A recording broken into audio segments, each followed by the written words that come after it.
This franchise has always been about players, it's always been about basketball, and it's about anything we can do to help the player become the best they can be. This is really a huge example and an opportunity to show the rest of the league and the world and that's involved in women's sports what it takes to be a high-level athlete.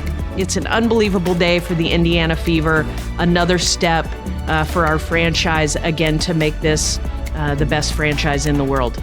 The Indiana Fever just made headlines with a jaw-dropping $78 million investment in a state-of-the-art facility. But wait, that's not even the biggest story. While the spotlight's on their shiny new complex, they've pulled off a free agency move that's sending shockwaves across the entire WNBA. Buckle up, because this game-changing decision is about to redefine their future. So the Indiana Fever announced that they're going to open a new practice facility coming up before the 2027 season. But they're going to get their own facility now. And they showed the mock-ups online, and it's as you would expect, right? It's going to be state-of-the-art. It's going to be awesome. Caitlin Clark and the entire Indiana Fever roster are about to welcome a new face. But who could it be? We've got the inside scoop on the Fever's game-changing moves, from their world-class training center to the superstar free agent they've just signed. Think you know what's next for Caitlin Clark and her team? Stick around to find out why Indiana might just be the hottest destination in the WNBA. Ready for the big reveal? As the CEO of Pacer Sports Entertainment, I couldn't be more excited for both our men's and our women's teams to have their own standalone practice facilities. I think it's expanding our campus in a great way. It's providing them everything they need to have the best performance that they can on the court. And I think it's absolutely the right time to. A basketball paradise spanning 108,000 square feet. That's what the Indiana Fever just unveiled. But why now? And what's the strategy behind this massive investment? Let's break it down. We're talking about a $78 million facility designed to completely redefine the WNBA team's home base. This is nearly twice the size of the largest current or planned facilities in the WNBA, and even outpaces some NBA teams' facilities. The Fever aren't just building a gym, they're making a bold statement, and it's loud and clear. From all of the weight and conditioning equipment, obviously we'll have 2 full-size courts. It'll be available 24/7 for them to come and utilize it, but also just the best in recovery, the best in mental health, places for them to be able to also record content, podcasts, and other things that they may have to go off-site and waste time doing things like that. So they can really maximize their time spent focusing on their performance and not on other things. So what's inside this hoops heaven? 2 full-size courts for starters, but that's just the beginning. We're talking state-of-the-art strength training areas that would make pro bodybuilders jealous, along with recovery rooms featuring saunas and infrared facilities that feel more like a luxury spa than a sports complex. It's everything a player needs to perform at their peak. But here's where it gets really interesting. Mental health facilities, a full-service kitchen, a podcast studio, and even a nail salon. The Fever aren't just thinking about training, they're thinking about the entire player experience. This facility is designed to help athletes thrive both on and off the court. First of all, our goals for this new training center is really to provide a first-in-class training center that is designed exclusively for women athletes. And I think that's important to note because it's not just a gym, it's a holistic approach to how women athletes train, recover, rehab. This is going to be the best in class when it comes to a women's professional training facility. And not just the day that it opens, we're gonna set this up and think about this as the best in class for many years to come. Now let's talk about the timing. This state-of-the-art facility is set to open its doors in 2027, and the strategy behind that timeline is crystal clear. By then, Aaliyah Boston's rookie deal will have expired, and Caitlin Clark's contract will be up in 2028. The Fever are making a bold statement. They're not just planning for the present, they're building a future powerhouse. This investment sends a clear message to their stars and every free agent out there. This is the team to join, and Indiana is the place to be. As we look toward Indianapolis becoming the epicenter of women's sports, having professional women's sports teams and having dedicated training facilities for them is really a key piece of putting that together. This facility is more than bricks and mortar. It's a transformative statement that could reshape the WNBA for years to come. The Fever are positioning themselves as the franchise every player dreams of joining, offering an unparalleled environment for athletes to thrive both on and off the court. With major free agency decisions on the horizon, this investment might just tip the scales, convincing top talent to choose Indiana and ensuring stars like Aaliyah Boston and Caitlin Clark stay put for the long haul. Now, get ready. There's some blockbuster free agent news coming your way. So we finally got the news that we expected to hear all along for Kelsey Mitchell. We finally got the news, and it is that Kelsey Mitchell of the Indiana Fever has received the core designation. Yes, Kelsey Mitchell has been cored by the Indiana Fever. Kelsey Mitchell's core designation is a significant milestone, not just for her career, but for the Indiana Fever as a franchise. She's only the 5th player in the team's 25-year history to receive this prestigious status, placing her in an elite club that includes WNBA legend Tamika Catchings. That's a high bar, but Mitchell's on-court excellence and leadership have earned her the right to stand among the Fever's all-time greats. For Mitchell, this isn't just about basketball, it's personal. She's been open about her connection to Indianapolis, calling it her home. I've always seen Indianapolis as a home for me. This commitment goes both ways. The Fever aren't just showing faith in her talent. They're doubling down on a player who has become a central figure in their long-term vision. With Mitchell's loyalty and the Fever's growing roster strength, the partnership feels like a cornerstone for a new era of success. If you're asking me to give a percentage chance of Kelsey Mitchell staying, I would go as far as to say 99.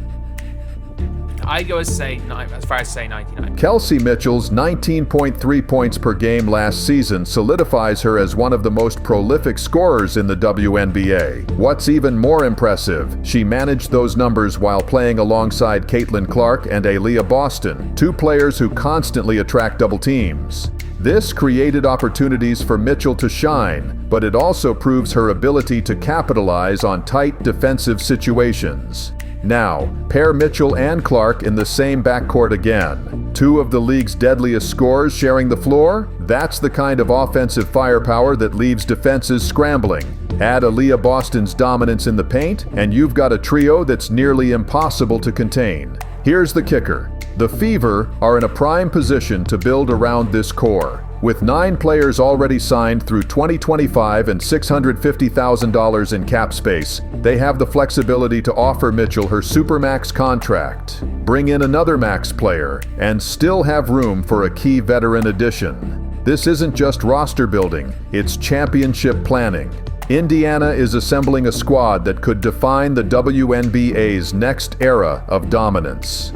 As I've said, there's no reason why Kelsey Mitchell wouldn't want to play with the Fever, and we've basically seen the Fever posting about Kelsey Mitchell everywhere, so it's not like it's something that is unlikely, but it is going to be huge. And at this stage, it's like trust the process. It's trust the organization.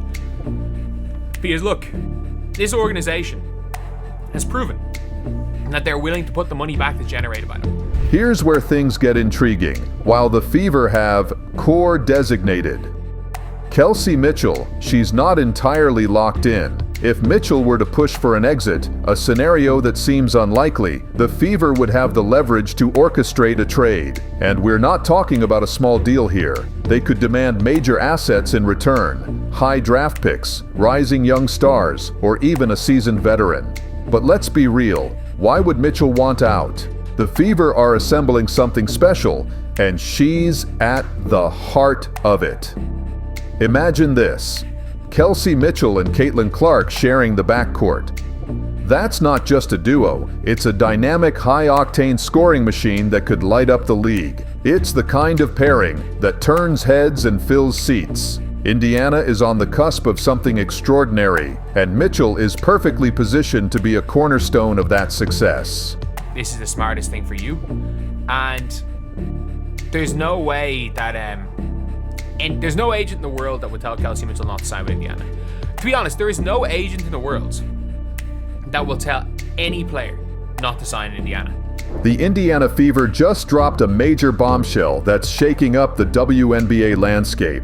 They've core-designated Kelsey Mitchell. For those unfamiliar, coring a player is essentially putting an exclusive not-for-sale tag on them, giving the team sole negotiating rights during free agency. And when it comes to Kelsey Mitchell, this move speaks volumes. Mitchell, a bona fide star, was offered a one-year Supermax contract worth nearly $250,000. A clear signal of how highly the Fever value her contributions. This isn't just a contract, it's a statement of intent. Indiana is laser-focused on building a powerhouse roster, and locking in Mitchell is a key piece of their long-term strategy. The Fever aren't just playing the game, they're looking to dominate it. Like, if you're asking me what team should Kelsey Mitchell play for if she's, like, in reality, the answer is the Indiana Fever. Like, there's no basketball, there's no genuine basketball reason for her to play for anyone else. Is there even a non-basketball reason for her to play for the Fever? There's no, like, maybe if we're talking about,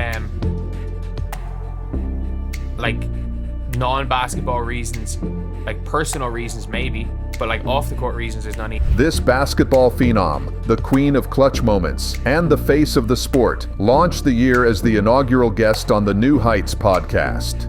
Yes, Travis and Jason Kelce welcomed the biggest star in sports right now, and Caitlin was anything but reserved. From stunning career revelations to insights into her mindset following an unforgettable season, this interview is brimming with moments that will leave you in awe. She's the most requested guest in the history of our show. And the Time Magazine Athlete of the Year, Miss Caitlin Clark. Please welcome everyone.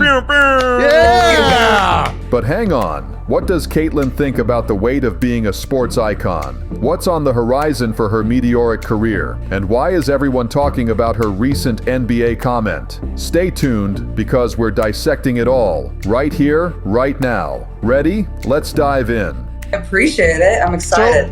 I don't get excited about many things, but this was at the top of my list, so. We made it. The Kelce brothers didn't waste a moment, setting the scene with their trademark humor right from the start. Jason and Travis dived into Caitlin's impressive array of accomplishments, from ruling the court as college basketball's most electrifying player to becoming a household name. And let's be honest, when two NFL superstars are humorously admitting that your resume outshines theirs, you know you're in an elite league of your own. It's the ideal icebreaker, laying the groundwork for an interview filled with depth and unexpected twists. How many accolades did we leave off? How many accolades do you have right now at this point, Caitlin? I think you might have made some up. I don't know. Yeah, well, I don't think so. I'm pretty sure on that. I feel like you're kind of like Wayne Gretzky for basketball right now. Gretzky. The amount. If you go to the Wikipedia page and you look at like the list of like awards and achievements, it's like endless.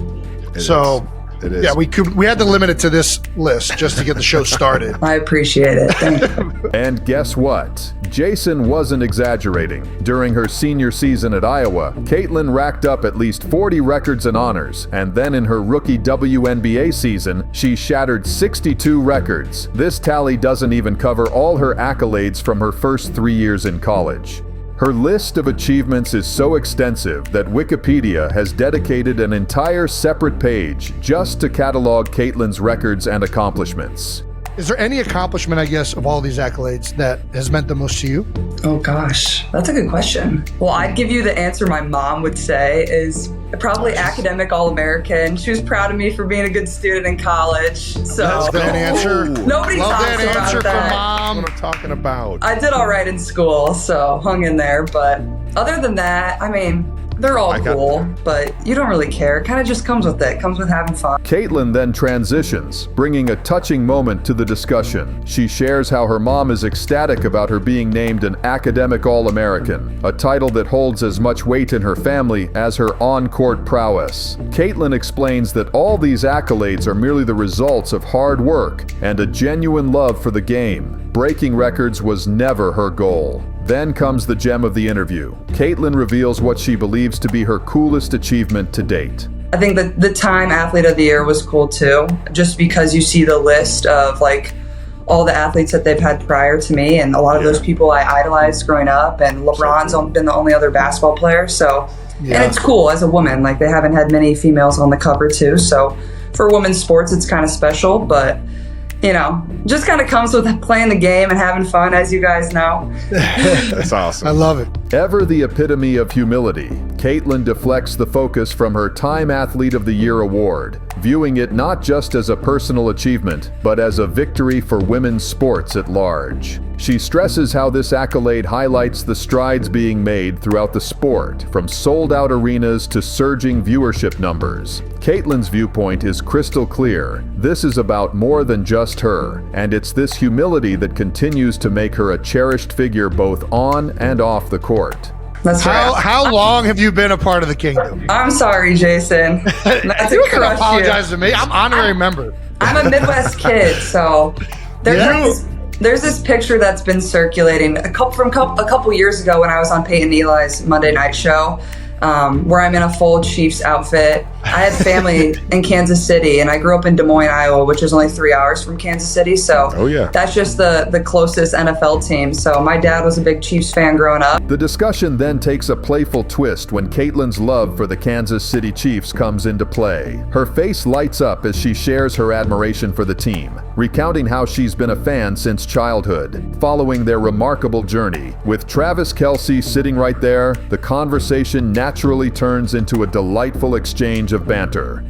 People think I'm like a bandwagon Chiefs fan. I'm like, no, I was there before Patrick and Travis. Like we were. I love it. We were ride or die, so we've been big fans, and now obviously all the success you guys have had has made it a lot of fun for us. From sharing her favorite game moments to discussing the Chiefs' unyielding spirit, it's evident that Caitlin isn't just a basketball prodigy. She's a passionate sports enthusiast to the core. Who was your childhood like? My brother loved Tony Gonzalez. Like that was Tony his guy. G. Yeah.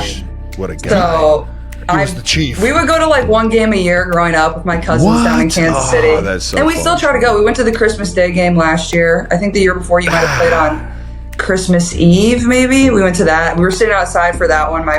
My toes were like about to fall off. My fingers about to fall off. I don't get how you guys play in that type of weather, but it's fun. And like obviously we got heaters on the sideline. They yeah, let us cheat. Arrowhead's not too bad. And then comes her big Chiefs fan request to Travis. Okay, I got some time. So hopefully I can make it to a Chiefs game here soon. Maybe a playoff game or something. So I'll tell you what, we punched our ticket, so we're definitely I know. we're gonna at least Love have. I would assume we at least got one at Arrowhead, but you know, you're invited to them all. So all right, appreciate you guys. Thank you so much. And she's spot on. Listen as Caitlin recounts her childhood love for the Chiefs. No, it was always a big deal. My dad always had them on, whether we were in the basement, whether we were upstairs. A lot of times my family would be cooking. My mom is like the best chef of all time. So she would oftentimes make really good food while we were watching, but that's what I really looked forward to most on Sundays. You know, there wasn't obviously college sports, but, you know, we would be watching the Chiefs, and I would be upset if they lost, and I still am. Like every Sunday, that's what, you know, is usually the brightest part of my day is turning on the TV and watching the Chiefs. And Caitlin delves into her early basketball journey, explaining how the game has been her constant companion from the start. She regales us with tales of playing against boys, her middle school days, and the instances when she started to shine. Then she drops an astonishing revelation. She received her first college recruiting letter in the 7th grade. Yes, while most kids were navigating middle school social scenes, Caitlin was already catching the eye of major college programs. Let's listen to her describe that pivotal moment and how it influenced her path forward. we heard you got your first recruiting letter in 7th grade. Yeah. Is this true? Yeah. So at the time, like, That's insane. It's insane. Were you It's playing honestly- with high schoolers at this point? Yeah, it's honestly sad. Like, where college like recruitment has kind of gone, it's just insane. But also, I got you. I feel very fortunate. Like, my parents were just like, they told my older brother, like, go get the mail. Like, we don't want your sister to see that. They like wanted me to be in seventh grade cool. and like enjoy middle school and like hang out yeah. with your friends. Like, you shouldn't be cool. worrying about where you're going that. to college. I love that so much. Caitlin then discusses how her parents made sure she could enjoy her high school years while surrounding her with positive influences that were instrumental in shaping her into the person she is today. So I didn't really take any visits until like after my freshman year of college, and then I didn't decide until my senior year. So I was never in a rush, and my parents did a really good job of like make sure, you know, I have a good circle around me. Like, it wasn't always about college recruitment. I wasn't like posting my offers. Like, also that wasn't really a thing when I was growing up. So The trio then share laughs over how college recruitment has turned into a social media spectacle, reminiscing about simpler times. At just 22, Caitlin is already reflecting on how much things have changed, showcasing a maturity well beyond her years. It is now. I mean, it had to be close to when you were growing up. I mean, yeah, it was close. Like, people were starting to do it, like post like, oh, I got an offer from here. I got an offer from here. and especially in basketball. Now it's all you see on social media. It's like only people talk about. It's crazy. But obviously times have changed too. But Oh, times have changed. yeah, it's seventh grade was wild. And I was playing up like 2 years. So I was playing with high schoolers. But yeah, I didn't really like think anything of it. Like, I was just going out there and hooping and having fun, and it's kind of just what came with it. Caitlin looks back on her rookie season, describing it as a nuanced balancing act between fitting into the team dynamic and asserting herself as a player with immense potential. She shares her approach to handling the complexities of entering a competitive league, all while maintaining her unique playing style. It's an insightful glimpse into the mentality of an athlete who understands the art of leadership, the value of listening, and how to uplift the whole team without eclipsing the group effort.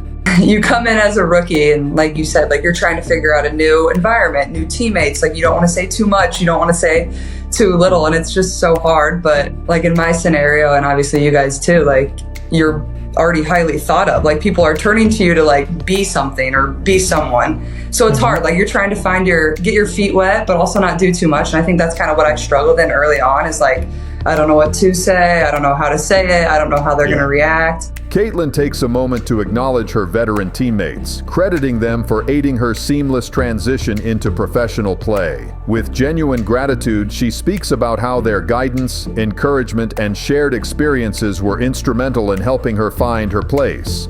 For Caitlin, it's evident that while her talent is undeniable, the support from her peers has been what truly enriched her journey. For not knowing, you nailed it. Yeah. But also, like, I had a lot of really good vets around me too, so I feel very grateful for that. And we had a fairly young team too, so like, people had been through it fairly recently, so they knew how I felt. But like, I feel like that definitely is a huge challenge, and that goes for whatever professional sport. Like, you're trying to learn, but also people are looking at you like, you got to perform and like be what they drafted you to be. Or how about when Erica Wheeler embraced Caitlin? When you go to a different school, the first day of school, you don't know anybody, and you find that one person that says hi to you that become your best friend. For me, I just wanted to get ahead of it because I know this transition is tough. Just being undrafted and being a rookie, it's very unlikely that a vet, just take you in when you got the same position. This is the caliber of veteran leadership that fostered Caitlin's growth in her first professional year. The trio then reminisced about Caitlin's welcome to the WNBA moment. Where like my eardrum popped and like ruptured, and I knew it right away because I've done it before, and I was just like, it hurts so bad. I don't know if you guys have ever done that, but I've done it. How did you do it before? Can I guess? I was guess. It was very Midwestern. You did it in water. In water. Something correct. with water. I got launched off a tube. Why did you just get so excited? What are you, some brainiac? That's how I did mine. I went off the diving board and tried to do as many flips as I could and smack my side of my head in the Heights High School swimming pool. Yeah. The chemistry between these three is pure gold. It's also fantastic to see how Caitlin encourages the Kelsey brothers to share their own stories, ensuring the conversation is a two-way street. Jason was a male swim cadet, so he had to This wasn't during swim cadet. Don't put me on blast like that, Travis. That's funny, but yeah, I got launched off a tube in the middle of a lake. I was like underwater. I'm like, am I okay? That's some Midwest stuff right there. But yeah, so that was my welcome to the W moment. The mood changes as Caitlin contemplates the past year's profound impact on her life. With genuine sincerity, she discusses how transformative this period has been, not only in her basketball career, but also through the opportunities, personal growth, and lessons she's encountered along the way. Life-changing, maybe? That's a great Nice. one. That's I think a really that And that's all in a good way. Like, I mean, things just change really fast, like, as you guys know. Like, that's just how the world works, and especially with social media, people see a lot of your life, but that's what makes it fun and why I've had so many cool opportunities too. So it's crazy, like, looking back at a year ago today or around this time, like, I was just beginning my senior year of college. And obviously, Nice. people knew who we were and people attended our games, but it's obviously not on the magnitude that it is now. Caitlin conveys heartfelt thanks for the experiences, the peaks and valleys, and the individuals who've stood by her side throughout it all. It's a grounded, sincere moment that underscores why she's such an inspiring figure far beyond her basketball achievements. So, like, life just changes fast, but that's what makes it fun and cool. And quickly started a new chapter of my life too, like moving here to Indianapolis, and feel lucky I'm still in the Midwest. I know you guys like the Midwest, so. I've been in the Midwest my entire life. Jason's officially an East Coaster now. Yeah, but Philly, of all the East Coast cities, kind of has like some Midwest feel to it. It's the most west. I don't of think the Philly East. wants to hear that. They'll probably hate that I said that, but whatever. Yeah, I'm they're gonna not ride gonna with like that comment. They want to be far from the Midwest. No doubt. Caitlin doesn't hold back on her candid opinions, offering a spicy analysis on why NBA ratings have declined. She delves into what she perceives as gaps in the game, be it the absence of fierce rivalries, changes in the style of play, or the way the league promotes its stars. It's a bold, fresh viewpoint from someone who recognizes what captivates and retains fans. Let's listen to Caitlin's straightforward thoughts on how the NBA might recapture its audience. What are your suspicions potentially as to why the NBA ratings would be down?